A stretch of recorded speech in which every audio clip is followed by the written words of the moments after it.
America అధ్యక్షుడు Donald Trump ఇచ్చిన మాట నిలబెట్టుకున్నారు. టెస్లా నుంచి కారు కొనుగోలు చేస్తానని ప్రపంచ కుబేరుడు ఎలాన్ మస్క్ మాటిచ్చిన ఆయన తాజాగా కారు కొన్నారు. అయితే ట్రంప్ కారు కొనుగోలు చేస్తానని చెప్పగా ఎలాన్ మస్కే దగ్గరుండి 5 కార్లను వైట్ హౌస్కు తీసుకువచ్చారు. వాటిలో ఎరుపు రంగు కారును ట్రంప్ ఎంపిక చేసి కొనుగోలు చేశారు. అయితే వాహనాన్ని నడిపేందుకు ట్రంప్కు అనుమతి లేనందున ఆయన టెస్ట్ డ్రైవ్కు వెళ్లలేదు.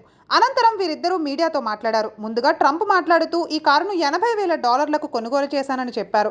మస్క్ దానికి డిస్కౌంట్ ఇచ్చేవారేనని, కానీ తాను రాయితీ తీసుకుంటే ప్రతిపక్షాలు ఎన్నో ప్రయోజనాలు పొందారు అంటూ విమర్శలు చేస్తారని వివరించారు. అందుకే తాను ఎలాంటి డిస్కౌంట్ లేకుండానే ఈ కారును కొనుగోలు చేశానని స్పష్టం చేశారు. మీడియా ఎదుటే దీన్ని కొన్నానని, ఇది అందరికీ తెలిసిందే అంటూ వెల్లడించారు.